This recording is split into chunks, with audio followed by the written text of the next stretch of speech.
Estes são os 6 pecados que Deus não perdoa. Assista antes que seja tarde demais. Não erreis. Deus não se deixa escarnecer, porque tudo o que o homem semear, isso também ceifará. Gálatas 6:7. Querido irmão ou irmã em Cristo, se você chegou até aqui, não foi por acaso. Deus te trouxe neste exato momento para ouvir algo sério, profundo e urgente sobre sua vida espiritual. Vamos falar hoje sobre os 6 pecados que Deus não perdoa e por que você precisa saber disso antes que seja tarde demais. 1. Blasfêmia contra o Espírito Santo. Esse é, sem dúvidas, o único pecado que Jesus declarou ser imperdoável. Em Marcos 3:29, ele diz: Mas aquele que blasfemar contra o Espírito Santo nunca obterá perdão. Está sujeito ao juízo eterno. Mas o que é blasfemar contra o Espírito Santo? É resistir deliberadamente à ação dele. É rejeitar a salvação, zombar das coisas de Deus, atribuir ao maligno aquilo que é obra do Espírito. Pessoas que, mesmo conhecendo a verdade, escolhem endurecer o coração, rir da palavra, perseguir quem prega e se afastar conscientemente de Jesus, estão pisando em território perigoso. Esse pecado é mais do que palavras. É uma atitude contínua de rejeição ao arrependimento. 2. Pecados sem arrependimento verdadeiro.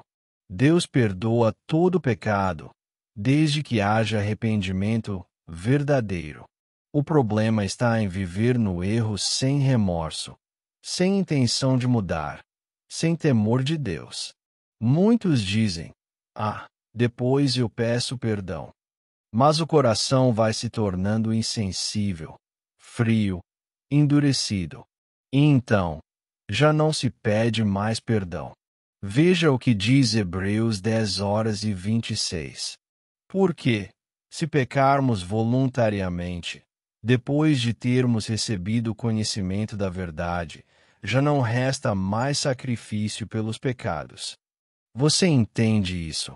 Se você sabe o que está errado, mas continua mesmo assim, como se nada fosse, você está zombando da graça de Deus.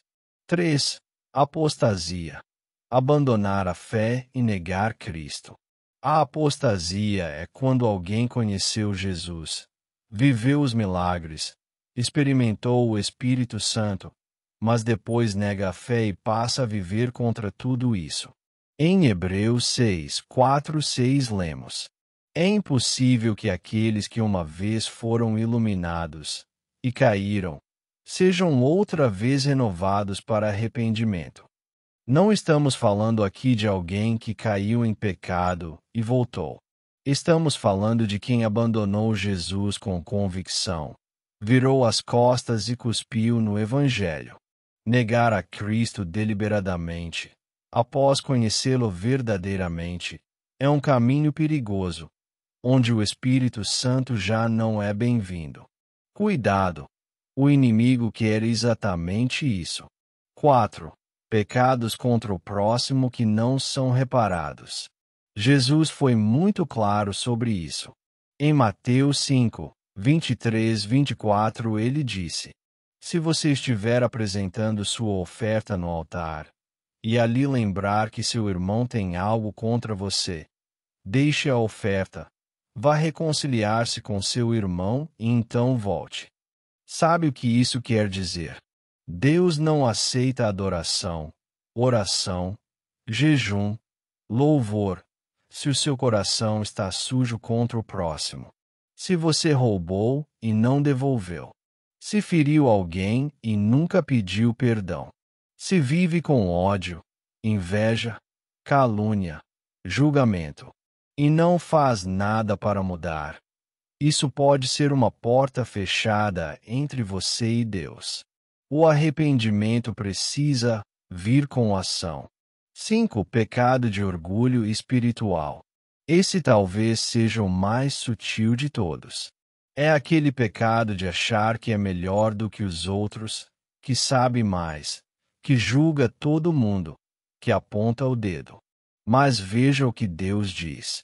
Deus resiste aos soberbos, mas dá graça aos humildes. Tiago 4:6. A pessoa orgulhosa nem se enxerga pecadora. Ela vai à igreja, prega, canta, mas vive acusando os outros, sem nunca olhar para dentro de si. Esse tipo de coração afasta a presença de Deus. Os fariseus, que Jesus mais criticou, eram exatamente assim, religiosos por fora, mas podres por dentro. 6. Viver uma vida dupla. Hipocrisia consciente. O último pecado desta lista é a hipocrisia consciente, ou seja, viver uma mentira espiritual. É dizer que é cristão, mas viver no pecado intencional, sem luta, sem mudança, sem verdade. Jesus falou contra isso em Apocalipse 3:16. Mas, porque és morno, e não és frio nem quente, vomitar-te-ei da minha boca. Ou seja, é melhor ser frio, não cristão, do que fingir ser crente e viver de aparência. Deus conhece o coração, vê o secreto, e ele não é enganado por palavras bonitas ou postagens evangélicas.